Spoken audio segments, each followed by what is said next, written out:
Hello everyone, स्वागत है आप सबका एक और नई वीडियो में योलो यात्रा के। अब मैं आ गया हूँ यहाँ पर पंजाब के एक बहुत इम्पोर्टेंट सिटी में जिसका नाम है अमृतसर।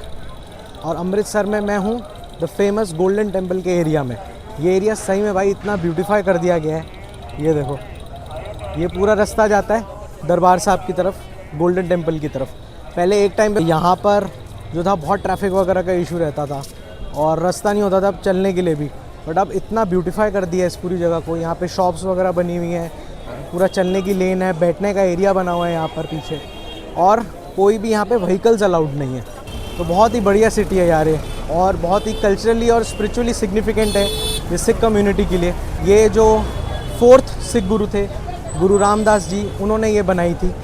और यहाँ पर सबसे फेमस जगहें जो हैं घूमने के लिए वो है गोल्डन टेम्पल हो गया, वाघा बॉर्डर होगा क्योंकि यहाँ से पाकिस्तान का बॉर्डर भी बहुत नज़दीक है, और साथ में यहाँ पे पार्टीशन म्यूज़ियम भी है जो अभी एक नया बना है यहाँ पर। और ये पीछे आ गई हमारी पंजाब पुलिस।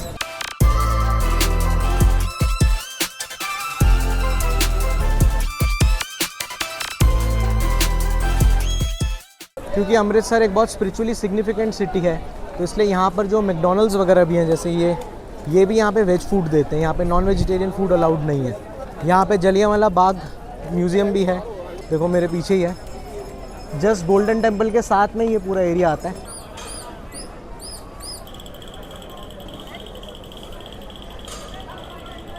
ये वाघा बॉर्डर का क्या टाइमिंग रहता है? वाघा बॉर्डर 5 बजे, शाम को 5 बजे शुरू होता है।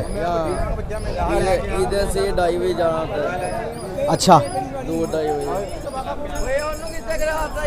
यहाँ जलियांवाला बाग के इधर जो लोग खड़े रहते हैं, जो ले जाते हैं, तो इन्होंने बताया कि 200 रुपीज़ के चार्जेस हैं, जिसमें आपको यहाँ से वाघा बॉर्डर ले जाया जाता है और वहाँ से वापस लाया जाता है। तो इसका टाइम वही बोल रहे हैं जो हम लोग सोच रहे हैं, लेकिन हम लोग के पास तो हमारी गाड़ी है, टैक्सी में आए हैं मैं और मेरे पेरेंट्स, तो हम सोच रहे हैं हम तो उससे जाएंगे।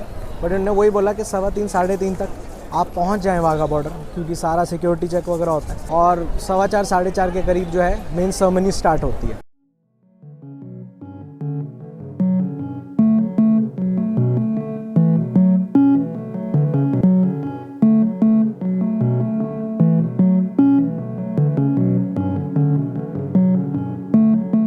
दरबार साहब जाने से पहले मैं आ गया हूँ यहाँ पर जलियांवाला बाग।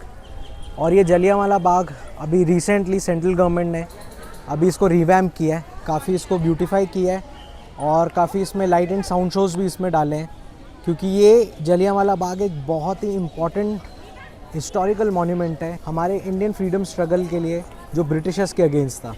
इस जलियांवाला बाग की सिग्निफिकेंस ये है कि 13 अप्रैल 1919 को यहाँ पर कई सारे हमारे इंडियंस प्रोटेस्ट के लिए इकट्ठे हुए थे इस जगह पर अगेंस्ट ब्रिटिश रूल। एक बहुत ही घिनौनी हरकत और बहुत डिस्गस्टिंग चीज़ की ब्रिटिश फोर्सेस ने, कि उन्होंने यहाँ पर under the leadership of General Dyer यहाँ इस एरिया में ओपन फायर कर दिया, और उसके कारण तकरीबन 2000 से ऊपर हमारे हिंदुस्तानी भाई बहन मारे गए थे यहाँ पर। तो इसलिए ये जो जगह है ये पंजाब के या इंडिया के resistance against the British rule के लिए एक बहुत सिग्निफिकेंट प्लेस है। तो इसलिए अगर आप अमृतसर आते हैं तो जलियांवाला बाग बिल्कुल मिस मत करना, क्योंकि ये प्रूफ है कि हमारे इंडियंस ने, हमारे पूर्वजों ने, फ्रीडम फाइटर्स ने कितना स्ट्रगल किया, जिसके बाद हमें 1947 में आज़ादी मिली ब्रिटिशर्स से, और हम एक रिपब्लिक बन गए, एक इंडिपेंडेंट कंट्री बन गए जो आज हम हैं। तो इसलिए यहाँ पर इन्होंने अंदर म्यूज़ियम्स वगैरह भी बनाए हुए हैं जो पूरी कहानी बताता है जलियांवाला बाग की। यहाँ पे लाइट एंड साउंड शो भी होता है जो शाम को 7 बजे चालू होता है, और आधा पौन घंटा पहले पंजाबी में होता है और फिर हिंदी में होता है। और यहाँ पे एंट्री के लिए कोई भी आपको टिकट वगैरह नहीं लेनी होती है, फ्री एंट्रेंस है यहाँ पर। और इसका टाइम जो है 6:30 पौने 7 तक रहता है जलियांवाला बाग का।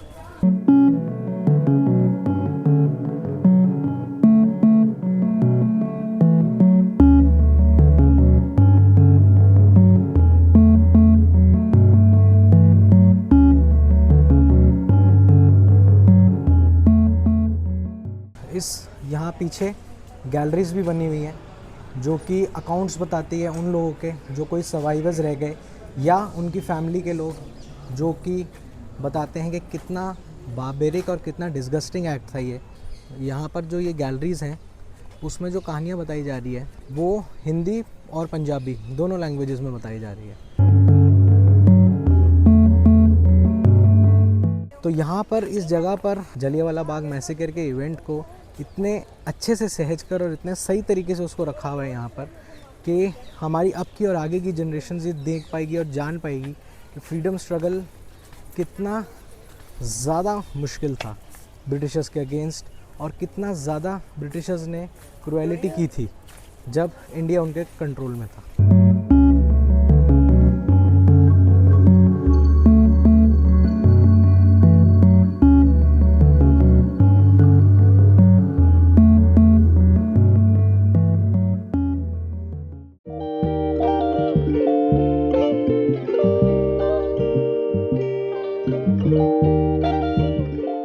जहाँ से चले थे वहीं पहुँच गए या आगे उसी रास्ते में जो जाता है टुवर्ड्स गोल्डन टेम्पल दरबार साहब। तो बस अब चलते हैं दरबार साहब में।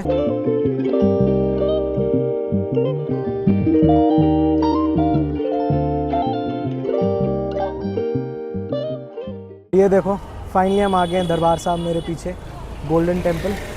और अभी क्योंकि सर्दियाँ हैं तो इसलिए सूरज जल्दी जा रहा है, तो मैं कोशिश करूँगा कि अंदर का आपको दिखा सकूँ। गोल्डन टेम्पल में दुनिया का सबसे बड़ा कम्युनिटी किचन, जहाँ पर डेली 1 लाख से ऊपर लोगों को लंगर मिलता है। तो इसलिए दरबार साहब या हरमंदिर साहब जी या गोल्डन टेम्पल बहुत ही सिग्निफिकेंट प्लेस है। और ये भी गुरु रामदास जी ने ही बनाया था और बाद में इसको गोल्डन करने का इस टेम्पल को इसको रंजीत सिंह जी ने किया था, जो सिख एम्पायर के किंग थे।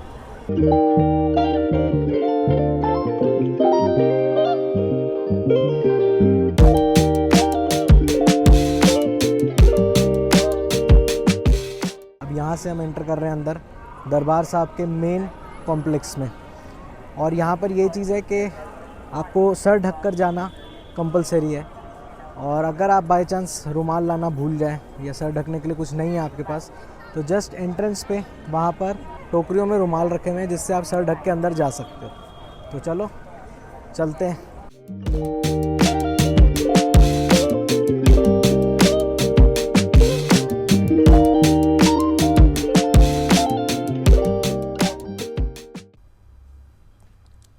आप सोच रहे होगे गोल्डन टेम्पल से यहाँ वापस दिल्ली कैसे आ गए। तो हुआ ये था कि जैसे ही मैं अंदर एंटर हुआ मेन टेम्पल कॉम्प्लेक्स के, तो वहाँ पर मुझे शूट करने से रोक दिया गया। बट ये है कि अगर आप कोई फ़ोटो वीडियो नॉर्मली अगर आप ले रहे होते हो तो उसमें कोई दिक्कत नहीं थी, बट मैं व्लॉग कर रहा था तो उससे उन लोगों को प्रॉब्लम थी। तो अब इसके आगे जो कुछ हुआ अमृतसर ट्रिप में वो मैं अब यहाँ से आपको बताऊँगा। तो जब गोल्डन टेम्पल में एंटर किए मेन कॉम्प्लेक्स में, भाई बहुत ही खूबसूरत, बहुत ही पीसफुल और बहुत ही डिवाइन एक्सपीरियंस है यार। एक बार आपको ज़रूर विज़िट करना चाहिए। जो गोल्डन टेम्पल का मेन जो टेम्पल है उसके पास जाने के लिए भी जो सीढ़ियाँ हैं वो डाउनस्टेयर्स आपको जाना होता है। मतलब मेन एरिया में जब आप एंटर करते हैं तो आप ऊपर से नीचे जाते हो, और उसका रीज़न ये है अगर भगवान के पास आपको जाना है तो आपको अपने आप को डाउन टू अर्थ करना ज़रूरी है। और जो पूरा हरमंदिर साहब का मेन एरिया है उसके टोटल में 4 एंट्रेंसेस हैं, जो कि सिग्निफाई करते हैं ये चीज़ कि इस जगह पर किसी भी डायरेक्शन से कोई भी रिलीजन का, कोई भी जेंडर का वो यहाँ आ सकता है। ये जगह किसी एक पर्टिकुलर रिलीजन या पर्टिकुलर काइंड ऑफ पीपल के लिए नहीं है। उसके बाद आप जैसे ही गोल्डन टेम्पल के मेन एरिया में आते हैं वहाँ पर आप परिक्रमा कर सकते हैं सरोवर साहब के पास, और जिसमें सेंटर में मेन हरमंदिर साहब मेन गोल्डन टेम्पल है। जो सरोवर का एरिया वहाँ पर आप स्नान भी कर सकते हैं, होली डिप ले सकते हैं, और वहीं पर चेंजिंग एरियाज़ भी बने हुए हैं, लेडीज़ के लिए भी बना हुआ है और जेंट्स के लिए भी बना हुआ है। ये जगह बहुत सिस्टमाइज तरीके से और बहुत अच्छी तरीके से डिज़ाइन किया गया है। हरमंदिर साहब का जो मेन गुरुद्वारा है, जो मेन टेम्पल है, उसके अंदर गुरु ग्रंथ साहिब जी को रखा गया है। इसलिए जो अमृतसर सिटी भी है उसे हार्ट ऑफ सिख स्पिरिचुअलिटी कहा जाता है। और अमृतसर सिटी वैसे भी कोई बहुत बड़ी सिटी नहीं है, इसलिए जितना मेन डाउनटाउन आप बोल सकते हैं अमृतसर शहर का है वो गोल्डन टेम्पल के आसपास ही है, चाहे वो मार्केट एरियाज़ हों या जो भी मेन कमर्शियल एरियाज़ हो। यहाँ पर डेली जो 2 टाइम सुबह और शाम को गुरबानी होती है उसको लाइव टेलीकास्ट भी किया जाता है। गोल्डन टेम्पल आप किसी भी टाइम जा सकते हैं, ये हर टाइम खुला रहता है। और जो गोल्डन टेम्पल की ब्यूटी रात को लगती है भाई बहुत ही नेक्स्ट लेवल है, क्योंकि चारों साइड से उस पर लाइट दी जाती है और वो गोल्डन है, ऐसा शाइन आता है उसमें, उसे देखकर इतना डिवाइन और ब्लिसफुल एक्सपीरियंस होता है कि बहुत मज़ा आ जाता है।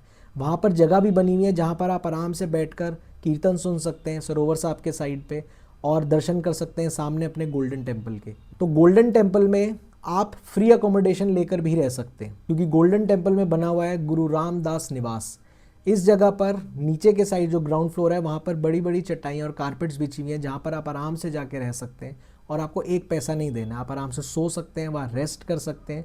वॉशरूम्स वगैरह भी उधर बने हुए हैं। ऊपर छोटे छोटे रूम्स हैं जहाँ पर अगर आप चाहें तो वहाँ रह सकते हैं अगर आपको थोड़ी प्राइवेसी चाहिए। और उसका भी जो अमाउंट है वो बहुत मिनिमल अमाउंट चार्ज किया जाता है, लेकिन उसकी आपको बुकिंग करवानी पड़ती है वहीं उस निवास स्थान के बाहर से। अगर आप अपना एक भी रुपया स्पेंड नहीं करना चाहते रहने के लिए या रात गुजारने के लिए तो आप गोल्डन टेम्पल में गुरु रामदास निवास में जाकर आराम से वहाँ रह सकते हो और आपको एक रुपया नहीं देना है। तो ये बहुत ही मेरे को अच्छी चीज़ लगी है। सेकेंड डे पे मैं सुबह उठकर मैं फिर से निकल गया गोल्डन टेम्पल के लिए, क्योंकि मैंने पहले दिन सिर्फ शाम को देखा था गोल्डन टेम्पल। मेरा मन था कि एक बार सूरज में भी मैं पूरा एक्सपीरियंस करना चाहता हूँ गोल्डन टेम्पल दिन के टाइम, धूप के टाइम कैसा लगता है। तो यही चीज़ थी कि बहुत ही खूबसूरत था और इतने सारे श्रद्धालु आए थे जो वहाँ मत्था टेक रहे थे। फिर मुझे लगा कि अब मुझे मेन हरमंदिर साहब के अंदर मेन टेम्पल में जाके मत्था टेकना चाहिए, मगर ये हुआ कि हमें इसके बाद निकलना था वाघा अटारी बॉर्डर, क्योंकि वो वहाँ से अमृतसर मेन सिटी से तकरीबन आप समझ लीजिए 50-60 किलोमीटर दूर है। और उस टाइम पर क्योंकि भीड़ इतनी थी, लोग इतने आए हुए थे गोल्डन टेम्पल में, दिन का टाइम था कि लाइनें पूरी बाहर तक लगी हुई थी। तो मैंने वहाँ पर एक पाई जी थे जिनसे मैंने पूछा कि अगर मैं अभी लाइन में लगता हूँ तो मेन अंदर में हरमंदिर साहब में मत्था कब टेक सकता हूँ जाके। तो उन्होंने बोला कि आराम से आपको 2.5 से 3 घंटे लगेंगे। तो ये चीज़ आप भी ध्यान रखना कि पीक आवर्स के टाइम या वीकेंड्स के टाइम मत जाना, क्योंकि बहुत ज़्यादा भीड़ होती है लाइन में। क्योंकि मैं उस टाइम पर गया और मुझे आगे निकलना था, इसी कारण मैं अंदर जाके मत्था नहीं टेक पाया। तो मुझे इस चीज़ का हुआ थोड़ा सा फील कि यार मैं मेन आकर हरमंदिर साहब के मेन अंदर मत्था नहीं टेक पाया। और फिर वापस मैं पहुंचा अपने पेरेंट्स के पास, जहां से फिर हम लोग चल पड़े। One of the main attraction Amritsar की है वाघा अटारी बॉर्डर, जहाँ पर डेली शाम को फ्लैग लोअरिंग सेरेमनी होती है, जिसमें इंडिया के साइड से बॉर्डर सिक्योरिटी फोर्स जो हमारी फोर्सेज हैं और पाकिस्तान के साइड पे पाकिस्तानी रेंजर्स के ऑफिसर्स जो उनके ऑफिशियल्स हैं, दोनों कंट्रीज़ अपने अपने नेशनल फ्लैग्स को नीचे उतारती हैं और साथ में एक परेड की परफॉर्मेंस होती है जो कि वर्थ सीइंग है भाई, बहुत ही गजब होती है। देशभक्ति का ऐसा जोश आ जाता है ना, मज़ा आ जाता है वहाँ जाकर। तो ये पूरा प्रोग्राम स्टार्ट होता है इंटरनेशनल बॉर्डर पर इंडिया के साइड से, वो स्टार्ट होता है अराउंड 4 बजे और 4 से 5 पूरा कल्चरल प्रोग्राम वगैरह होता है, जिसमें हमारी BSF की जो अलग अलग टीम्स हैं वो अलग अलग परफॉर्मेंसेस देती हैं। और काफ़ी आप भी जाकर उस जगह पर इंजॉय कर सकते हो, देश का तिरंगा लहरा सकते हो। वहाँ पे देशभक्ति के गाने चल रहे होते हैं, बहुत ही मज़ेदार एटमॉस्फेयर होता है। और उसके बाद 5 से 5:15 के करीब में फ्लैग लोअरिंग सेरेमनी होती है, जिसमें दोनों कंट्री के नेशनल फ्लैग्स उतारे जाते हैं। मतलब आपको क्या मैं बताऊं भाई, वो क्या फील आती है कि आप इस सीट पे बैठे हो और जस्ट आपके बगल में जस्ट साथ में पाकिस्तान है, क्योंकि पाकिस्तान के लोग भी आपको सामने दिख रहे होते हैं, वो भी अपने साइड पे बैठे होते हैं। तो हम दोनों को, इंडिया और पाकिस्तान की साइड की जो सीटिंग है उसको बस एक गेट डिवाइड कर रहा होता है। तो आप सोचिए आप दूसरी कंट्री के इतने नज़दीक बैठे हुए हो।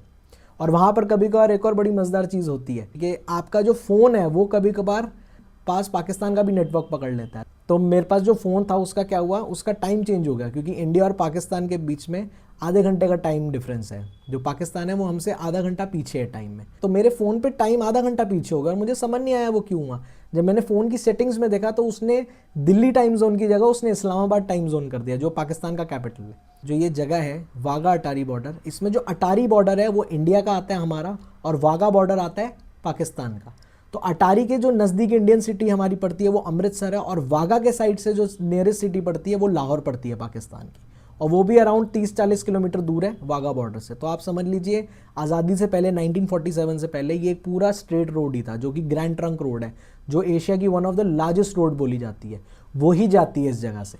लेकिन अब बात हुई कि यहाँ पर जाने का सिटिंग का क्या सिस्टम है। अगर आप जनरली जाते हैं तो आपको बहुत पहले अपनी व्हीकल वगैरह से उतर जाना होता है, उसके बाद थोड़ा सा आपको पैदल चलकर जाना पड़ता है, बीच में रिक्शे वगैरह चलते हैं।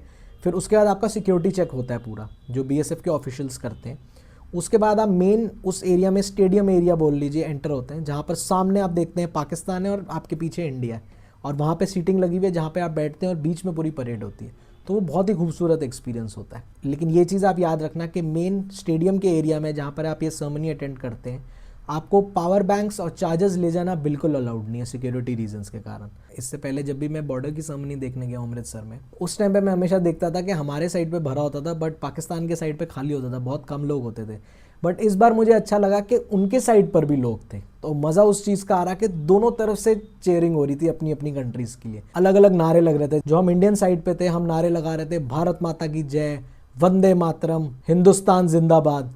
और जो पाकिस्तान के लोग थे वो लगा रहे थे पाकिस्तान जिंदाबाद, नारा तकबीर, अल्लाहू अकबर, जीवे जीवे पाकिस्तान। तो बड़ा एक मज़ेदार सा माहौल बन गया था वहाँ पर कि दोनों साइड से हो रहा था और जो वहाँ जोश आता है ना वो भाई नेक्स्ट लेवल होता है। उसके बाद जो स्टार्ट होती है बीएसएफ की सेरेमनी, उसमें सबसे पहले जो लेडी ऑफिसर स्टार्ट करती है बीएसएफ की, मुझे बहुत अच्छी चीज़ लगी। उसके बाद फिर जो बीएसएफ की डॉग स्क्वाड है वो एक परफॉर्मेंस देती है। उसके बाद फिर जो ऑफिसर्स होते हैं दोनों साइड से, हमारे बीएसएफ के और उनके पाकिस्तानी रेंजर्स के, वो एक दूसरे को हैंड जेस्चर्स भी दिखाते हैं एक तरीके से डोमिनेंस की तरीके से या एग्रेशन से, तो वो भी बड़ा मज़ेदार होता है।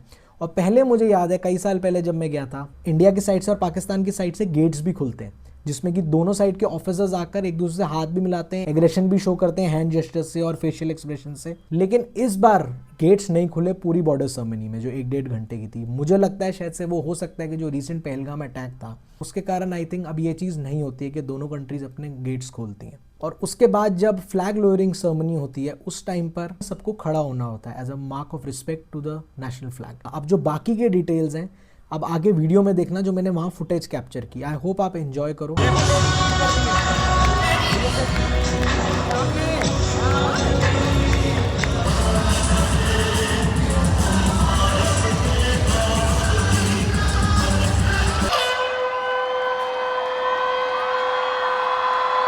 बीएसएफ की तरफ से रिट्रीट सेरेमनी परेड पर एक बार पुनः स्वागत है।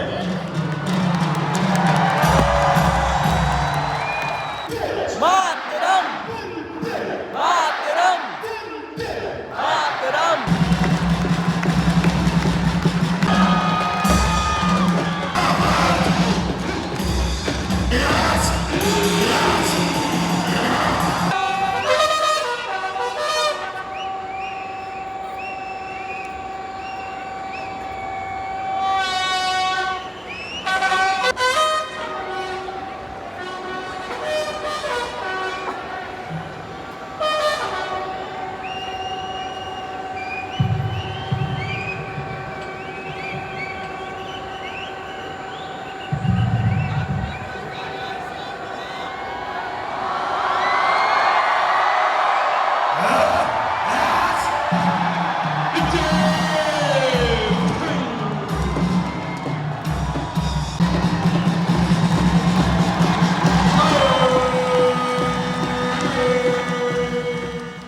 तो आ गया ना देशभक्ति का जोश। इसके बाद जो ये सेरेमनी है ये ख़त्म हो जाती है 5:30 पौने 6 के करीब, और उसके बाद जो बीएसएफ ऑफिशियल्स हैं वो उसे खाली करवाते हैं क्योंकि 6 से 7 बजे के करीब जो बॉर्डर्स हैं वो क्लोज़ हो जाते हैं आम जनता के लिए। फिर वहाँ बीएसएफ पूरा गार्ड करती है उसे, और सुबह के टाइम पर भी दोपहर 1 या 2 बजे से पहले बॉर्डर नहीं खुलता। तो अगर आप लोग विज़िट करने का सोच रहे हैं कि हम वहाँ रुक जाएंगे या उस हिसाब से कहीं देख लेंगे, वहाँ पर आपको ये चीज़ ध्यान रखना है कि अगर आप पहुँच भी जाते हैं आपको बहुत पहले अपने व्हीकल में ही बैठे रहना पड़ेगा क्योंकि 1:30 से 2 बजे के बाद वहाँ पे बॉर्डर खुलता है। जब ये पूरा प्रोग्राम ख़त्म हो गया उसके बाद हम लोग गए बीएसएफ म्यूज़ियम, जो अभी एक नया म्यूज़ियम खुला है जिसमें बीएसएफ बॉर्डर सिक्योरिटी फोर्स का पूरा बताया गया, उनकी हिस्ट्री, वो कहाँ कहाँ काम करती है, उनकी क्या यूनिफॉर्म है, कितने टफ टेरेंस में वो हमारे देश के बॉर्डर्स को प्रोटेक्ट करती हैं। बहुत ही एक अच्छा म्यूज़ियम बनाया हुआ है और इस म्यूज़ियम में विज़िट करने के बाद सही में मैं दिल से थैंक्स करना चाहूँगा हमारी सब बॉर्डर एजेंसीज़ को जो हमारे बॉर्डर्स को सिक्योर रख रही हैं, सेफ़ रख रही हैं ताकि हम लोग देश के अंदर सेफ़ रहें। तो ये एक एक्सपीरियंस बहुत ही मज़ेदार था और मुझे लगता है आपको ज़रूर वाघा अटारी बॉर्डर तो आना चाहिए। जब आप वाघा अटारी बॉर्डर पहुँचते हैं तो यहाँ एक और बड़ी मज़ेदार चीज़ होती है, यहाँ पर इंडिया साइड पर भी लाहौर का भी डिस्टेंस लिखा होता है और इस्लामाबाद का भी लिखा होता है जो कि पाकिस्तान का कैपिटल है। और जब आप रिटर्न हो रहे होते हो रात को, जब आप देखते हो तो वहाँ पर अमृतसर का डिस्टेंस लिखा होता है बॉर्डर से और दिल्ली का डिस्टेंस लिखा होता है, यानी दोनों कंट्रीज़ की जो भी नियरेस्ट सिटीज़ हैं बॉर्डर से और साथ में दोनों कंट्रीज़ के जो कैपिटल्स हैं तो उन सब का डिस्टेंस वहाँ लिखा होता है। तो ये बड़ी मज़ेदार चीज़ लगी मेरे को देख। तो ये सब करने में 6:15 6:30 हो गए थे शाम के, अंधेरा भी हो गया था, बॉर्डर बंद भी हो गया था। बस वहाँ से हमने अपना ट्रिप पूरा ख़त्म किया, फिर से हम गाड़ी में बैठे और वापस चल पड़े दिल्ली की तरफ अमृतसर से। और ये 3 जगहें जो मैंने बताई, जलियांवाला बाग, गोल्डन टेम्पल और वाघा अटारी बॉर्डर, सबसे बड़ा रीज़न होना चाहिए कि आपको एक बार तो अमृतसर आना चाहिए, चाहे अभी न्यू ईयर के टाइम पर आइए। तो आई होप इस वीडियो से आपको वैल्यू मिली हो ये चीज़ जान के कि पंजाब स्टेट के एक इम्पॉर्टेंट सिटी अमृतसर में आपको क्या क्या करना चाहिए। इसी के साथ इस वीडियो को एंड करते हैं। आपको अगर कंटेंट पसंद आया हो तो याद से सब्सक्राइब कीजिएगा, फॉलो कीजिएगा मुझे इंस्टाग्राम पर, and always remember keep exploring because you only live once.